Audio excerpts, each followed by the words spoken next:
नमस्कार, सादर प्रणाम। पहले आप मित्रों, आपको बाद में जो है बताएंगे, पहले आप इस वीडियो को देखिएगा।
दोस्तों, आपने वीडियो देखा।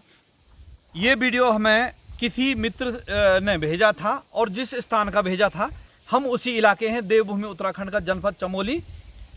जो मार्ग पे जो हम खड़े हैं वो है आपका गैरसैंण, कर्णप्रयाग गैरसैंण, यानी जो ग्रीष्मकालीन राजधानी है उसके बारे में आप जानते ही हैं। यानी राष्ट्रीय राजमार्ग कर्णप्रयाग से गैरसैंण, नैनीताल, रामनगर लगाइए आप। जो जगह पे हम खड़े हैं वो है भटोली। अब यहाँ पर आपने एक बार नीचे दिखाने का प्रयास कीजिएगा। ये देखिएगा, ये कुछ कल का किया हुआ है इन्होंने। और जो आपने वीडियो में देखा कि किस प्रकार का उन्होंने जो है उस समय जब कार्य कर रहे थे तो उस समय उन्होंने उस काम को किया है। हालांकि हम आगे तक गए थे तो वहाँ पर हमको जो है कार्य नहीं मिला, कार्य करते हुए नहीं मिला, वो हमें दिखाई नहीं दिया।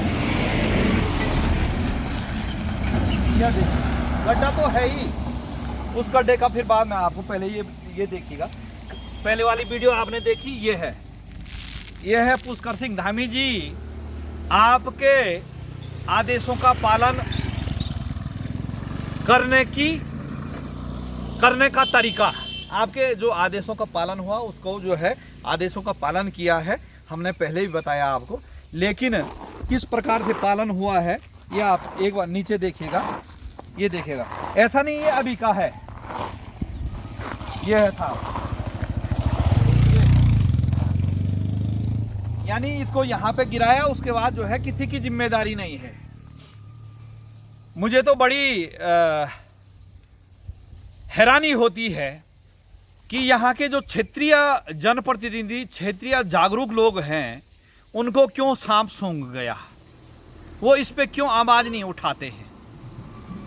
क्या ये श्रीलंका का सड़क है या किसी अन्य देश का, अन्य प्रदेश का है? अन्य प्रदेश का भी होगा, लेकिन है तो हमारा ही देश, लेकिन अन्य देश का तो है नहीं ना।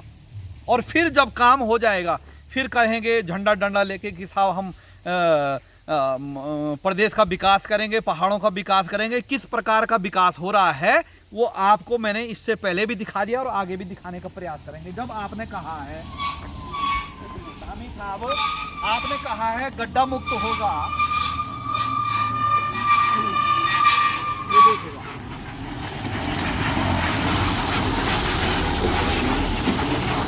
सड़क पे ऐसी बात नहीं, रामनगर से जो है इतने भारी वाहन आते हैं। ये मार्ग जो है दिन रात व्यस्त रहता है। हालांकि जो दूसरा वाला है उस पर यात्रा सीजनों में ज़्यादा भीड़ रहती है, तो वैसे भी रहती है देहरादून ऋषिकेश दिल्ली जाने वाले, लेकिन ये भी जो है इसमें भारी वाहनों का आवाजाही काफ़ी मात्रा में होती है।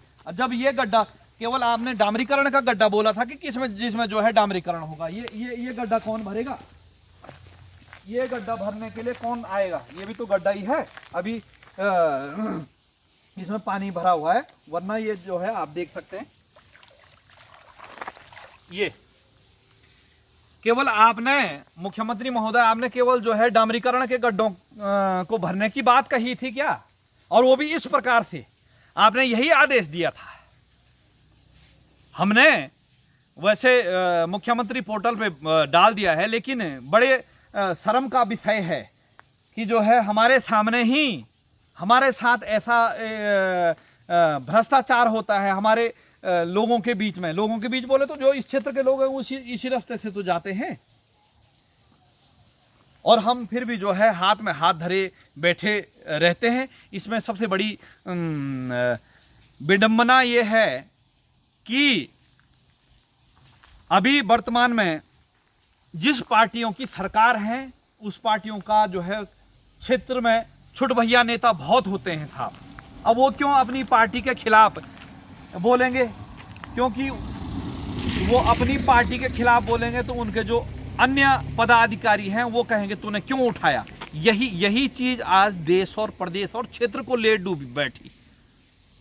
जो छुट भैया नेताओं ने, बड़े नेताओं ने उतना जो है बर्बाद देश को तो किया ही है। देश को बर्बाद करने के लिए बड़े नेताओं का हाथ है, लेकिन जो छोटे छोटे क्षेत्र हैं उसमें छुट भैया नेताओं की जिम्मेदारी है, और उन्होंने ही जो है आज क्षेत्रों को बर्बाद करके रखा हुआ। क्यों?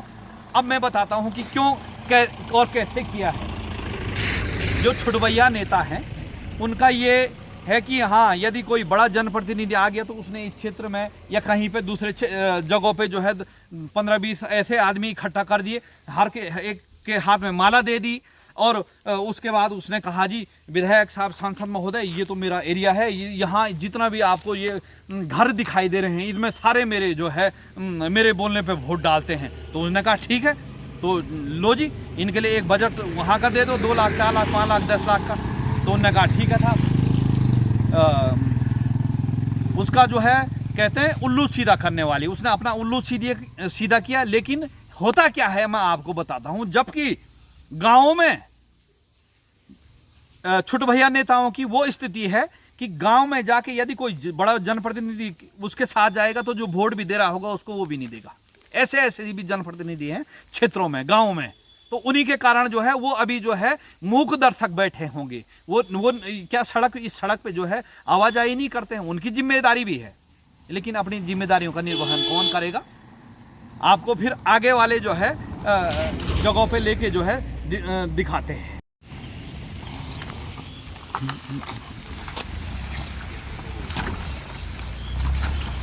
महोदय, ये वाले गड्ढे मुक्त कब होंगे?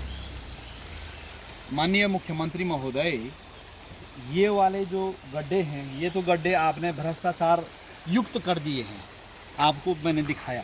लेकिन जो ये वाले गड्ढे हैं, आप दिखाइएगा, यहाँ पे आके दिखाइएगा, ये जो गड्ढे हैं ये कब जो है गड्ढे मुक्त सड़क होगी? ये पीने का पानी है ना, जो इससे पहले आपने जो देखा तो उससे हम 1 किलोमीटर आगे आ गए हैं। आप सेम वही कंडीशन, वही स्थिति जो है यहाँ पर की है, ये देखिएगा। फिर ये है धामी साहब,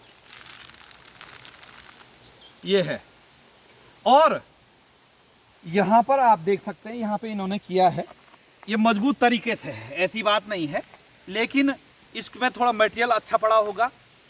और इसको आपने देखा इससे पहले कि वो उससे दबा रहे हैं, क्या उससे हो जाएगा? ये ऐसे ऐसे जो है 2 किलो 5 किलो का भी नहीं होगा, उससे जो है वो दबा रहे हैं। तो ये है, ये देखेगा, ये फिर वही।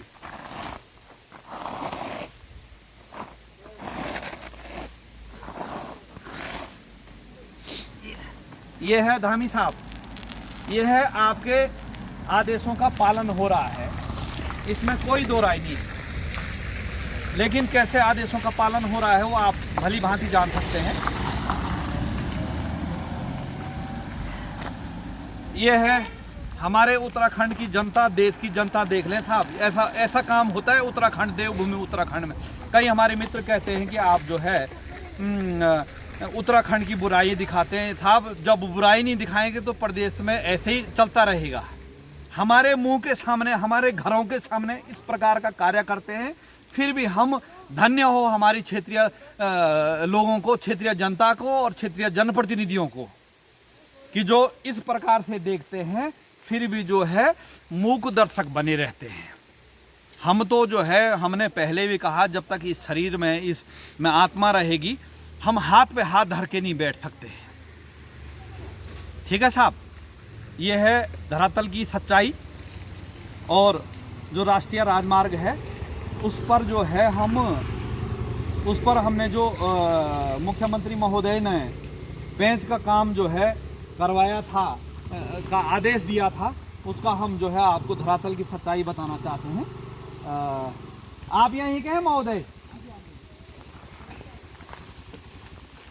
अच्छा भाई साहब, ये कार्य हो रहा है यहाँ पर, तो जैसे आप यहीं के क्षेत्रीय लोग हैं, तो आप लोग नहीं बोलते हैं कि भाई ऐसा कार्य नहीं होना चाहिए? मुख्यमंत्री का आदेश है कि जो है 30 नवंबर तक ये पेंच भरे जाने चाहिए, गड्ढा मुक्त, और गड्ढा मुक्त होना चाहिए। और किस प्रकार से गड्ढे भरे जा रहे हैं इसको भी देखना बहुत जरूरी है। बस तो अब ये यहाँ देखिएगा ना आप, ये देखो हमने इसको कहीं बात बोला भी, जब रोड का काम चल रहा था जी, ये देखिए आज सरकार ने पैसा दिया हुआ है जी, पैसा दिया हुआ है, बिल्कुल भाई गड्ढों को मुक्त करो और गाड़ी को सही करो जी। तो आज जिन्होंने, जिस भी आदमी, जिस ठेकेदार ने, सरकार इसको, और जनता खुद देख रही है, बिल्कुल बिल्कुल ये काम किया। वही तो सबसे बड़ी समस्या, सरकार ने नहीं दे रखा था, सरकार ने हमसे लिया है और तब इस काम को करवाया है।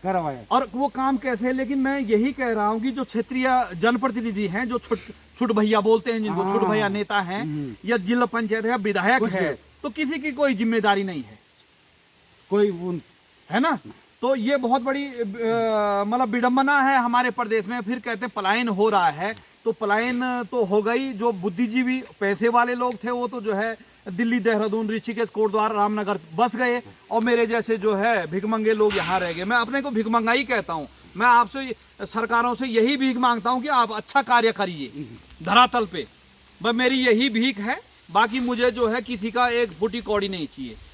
दोस्तों, हमने दिखाया आपको धरातल की सच्चाई, और आगे भी जो है जिन जिन क्षेत्रों में होगा, आप यदि मेरे तक वो बात नहीं आती तो आप पहुंचाने का प्रयास कीजिए। हार्दिक आभार, धन्यवाद, जय विशाल, सादर प्रणाम।